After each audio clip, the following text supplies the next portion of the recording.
D'ailleurs, on ne dit pas station-service, on dit dépanneur, sinon il ne comprendra pas Z. Côté La Réunion, comment il est?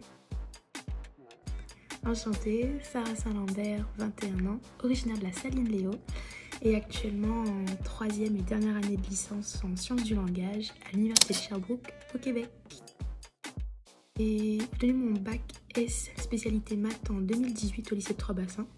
Ensuite, je me suis directement envolée pour la métropole où j'ai intégré une classe préparatoire au concours d'orthophonie à Paris. Après de grandes et multiples déceptions lors des concours, je me suis réorientée et je voulais rester dans un domaine qui n'était pas trop éloigné de l'orthophonie et du langage en général. Donc j'ai intégré une formation en sciences du langage à la Sorbonne Nouvelle.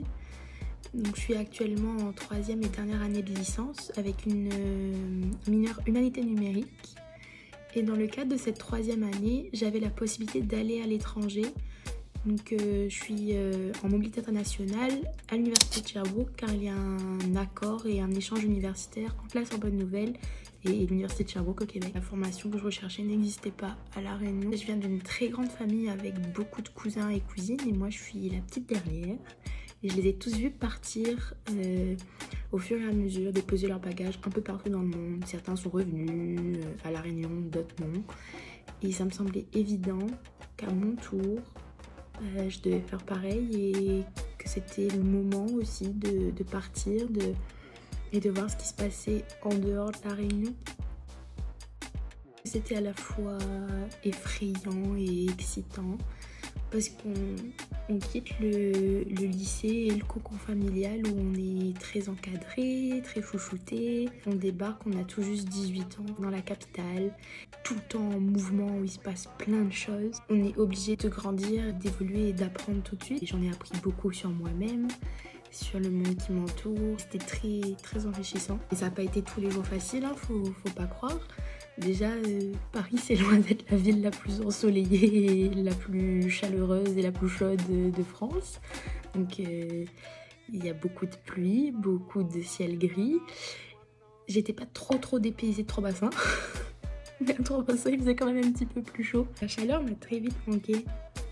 Puis arrivent les premières fêtes de fin d'année où on est loin de la famille et où c'est pas facile à gérer, le premier hiver où il fait froid et nous on n'a pas l'habitude de ce froid là. J'étais pas au bout de mes peines parce qu'au Québec le froid c'est un level bien au-dessus mais je crois que je m'y fais toujours pas froid. Je suis une fille des îles et la chaleur et tout ça et le froid c'est pas fait pour moi. L'enrichissement, j'ai tellement appris ces 4 dernières années. Ouais, j'ai appris énormément et là d'être en Amérique du Nord, je découvre de nouvelles cultures, ils ont une vision totalement différente de la vision française et européenne en général. Donc j'apprends beaucoup sur leur façon de travailler, sur leur système éducatif, sur leur façon de voir les choses. C'est un enrichissement incroyable. Au départ, je voulais être orthophoniste et j'ai très vite compris, les concours m'ont fait comprendre que c'était pas fait pour moi. Je me suis réorientée en sciences du langage, qui est un domaine, pour être sincère, je pensais pas que ça allait autant me plaire, mais c'est un domaine si vaste qu'il y a plein de possibilités et c'est très très intéressant.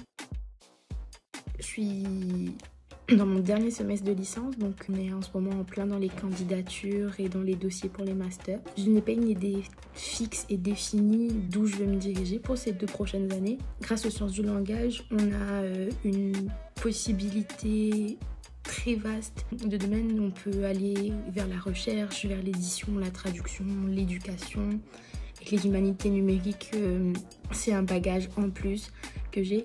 Donc je vais candidater au Québec, dans différentes villes de métropole et également à La Réunion. Je verrai et je choisirai. Je veux m'offrir le plus grand champ des possibles. Voilà. Je garde un lien très très fort avec La Réunion. Déjà parce que j'y ai mes parents, ma famille, mes amis les plus proches. Et c'est mon île, c'est elle qui m'a vu grandir. C'est la maison, c'est là où je me sens bien. Et La Réunion, elle est jamais très loin. D'ailleurs, elle est même au bout de mon poignet. J'essaye, dans mes travaux universitaires, quand je voyage, de représenter le plus possible La Réunion pour qu'elle soit connue et reconnue à travers le monde. Notre île est exceptionnelle et il faut que les gens le sachent. Maman est pas capable et mort sans essayer. Allez, fonce et saisis de chance en fait. Il y a tellement de formations, d'aides, d'associations de réunionnais à travers le monde. Il y a plein de moyens qui sont mis en place. Il y a des aides avec la région, le département, vos mairies, les universités. Il faut faire des recherches, il faut regarder des vidéos comme celle-ci. Il ne faut pas hésiter à aller poser des questions, à demander à ceux qui sont déjà en formation, déjà dans les universités. Et il n'y a pas de mal à tenter. C'est pas parce que vous vous engagez dans une formation que ça veut dire que c'est celle qui est faite pour vous et que vous devez vous y maintenir. Si ça fonctionne pas, il y a plein d'autres choses qui existent. Durant ma classe préparatoire, on avait beaucoup de cours pour prendre la parole à l'oral, la diction, le discours et tout ça. Donc un jour c'était mon tour, je passe à l'oral et mon professeur me dit « Oh, j'adore ton petit accent réunionnais, j'adore la façon dont tu dis rose ». Moi je regarde, je crois que c'était la première fois de ma vie qu'on me disait que j'avais un accent, je comprenais pas. Puis il me dit « Bah oui, toi tu dis rose et il faut dire rose ». Voilà. Et ça me suit depuis 4 ans. Si Nana fait vous êtes votre maman et cause comme ça tu as envie de causer, et ce sera très bien. Voilà. Ça fait 7 mois que je suis ici maintenant et il y a quelque chose auquel j'arrive toujours pas à m'y faire. Quand on sort d'un magasin, d'une salle de classe, d'un restaurant, d'une station. D'ailleurs, on ne dit pas station-service, on dit dépanneur, sinon il ne comprend pas ça. Nous, on part, on dit merci, au revoir et on nous répond bienvenue. Ça, j'ai toujours du mal au bienvenue parce qu'à chaque fois, je me retourne et je me dis non, je pars. Donc, si jamais vous passez par le Québec, le bienvenu, faut se préparer. Et où? C'est quoi d'histoire?